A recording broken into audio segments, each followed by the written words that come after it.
مولانا محمد حسین آزاد سے ذوالفقار علی بھٹو تک انتظار حسین۔ ہر عہد اپنی تقریبیں اور اپنی تقریبوں کے صدر ساتھ لاتا ہے۔ یاد کرو کہ اس شہر میں کیسی کیسی تقریب برپا ہوئی اور کیسا کیسا شخص صدارت کر گیا۔ یہ عہد ایوبی ہے۔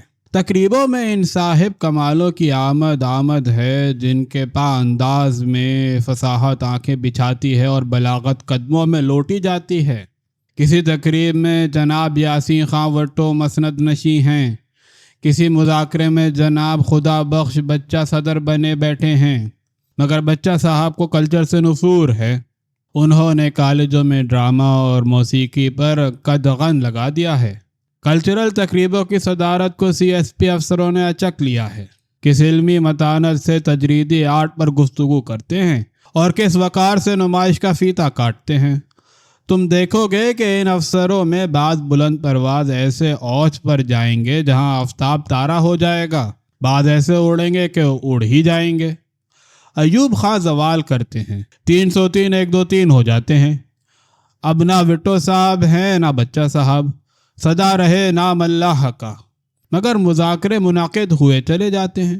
اب کسی مذاکرے میں جسٹس کے کارڈس واعظ دیتے ہیں، کسی جلسے میں جسٹس شمیم حسین قادری نے زور باندھا ہے، کلچرل تقریبوں میں جسٹس سجاد احمد جان نے محشر بپا کیا ہے۔ صاحبو، یہ اپنی طرز کے صدر ہیں۔ صدارتی تقریریں اتنی مفصل کریں گے کہ منہ تھک جائیں گے۔ یہ نئے مضمون نہیں لائیں گے، مگر بچہ صاحب کے مضمون میں بہت اضافے کریں گے اور بہت کلی پھندنے ٹانگیں گے۔ دیکھنا وہ لالٹینیں جگمگانے لگیں، اٹھو اٹھو استقبال کر کے لاؤ، یہ نئے عہد کے مسرت نشین ہیں، ان کا آنا غضب آنا ہے۔ تقریبوں کا رنگ بدلے گا اور مقرر بدلے گا، مگر یہ کون سی تقریب ہے؟ یہ تو وہی یوم مولانا محمد حسین آزاد ہے، وہی پنجاب یونیورسٹی کا سینٹ ہال اور وہی مصطفیٰ علی ہمدانی، مگر کرسی صدارت پر نظر کرو۔ اب اس کرسی پر حنیف رامے رونق افروز ہیں، ہم ان کا خطبہ سنتے ہیں اور سر دھنتے ہیں۔ یہ پچھلے صدروں کی طرح نہیں ہیں کہ موضوع کچھ ہے اور تقریر کچھ ہے۔ پہلے معذرت کی کہ مجھے ادب سے شناسائی نہیں، اور پھر ادب پر تقریر بھی کر ڈالی اور ادیبوں کو وعظ و پند بھی کر ڈالا۔ یہ رکن پنجاب اسمبلی حنیف رامے ہیں جنہوں نے طے کیا ہے کہ یوم مولانا محمد حسین آزاد ہے تو گفتگو بھی مولانا محمد حسین آزاد ہی پر کی جائے گی، ذکر قیامت ہی کا ہوگا، مگر یہ ضمانت نہیں کہ بات محبوب کی جوانی تک نہیں پہنچے گی۔ اور بالآخر میاں ممتاز دولتانہ اور چودھری محمد علی بھی لپیٹ میں آئیں گے۔ وہ لپیٹ میں کیسے آئیں گے؟ ایسے کہ بے رنگ نثر لکھی مولوی عبدالحق نے، مگر اس جرم میں پکڑے جائیں گے چودھری محمد علی۔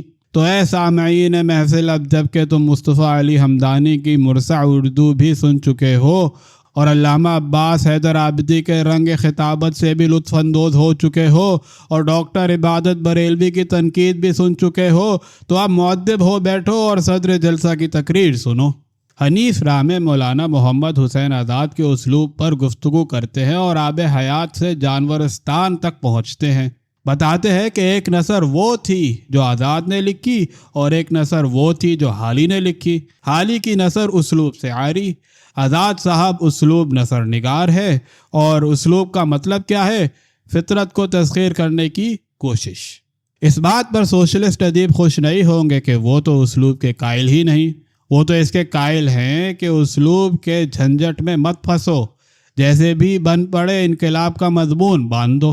مگر حنیف رامے نے کیسے پتے کی بات کہی کہ آدمی کے پاس اسلوب ہو تو وہ ذوالفقار علی بھٹو بن جاتا ہے، اور اسلوب پاس نہ ہو تو چودھری محمد علی بن کر رہ جاتا ہے۔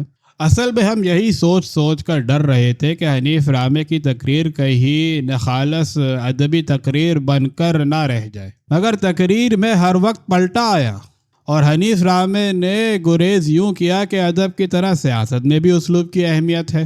اسلوب سے عاری سیاست خالی سیاست ہوتی ہے۔ سیاستدان اسلوب کی تلاش کرنے میں کامیاب ہو جائے تو پھر وہ سیاستدان نہیں رہتا، مدبر کہلاتا ہے۔ صاحب اسلوب سیاستدان یعنی مدبر یا قائد اعظم تھے، یا اب ذوالفقار علی بھٹو ہیں۔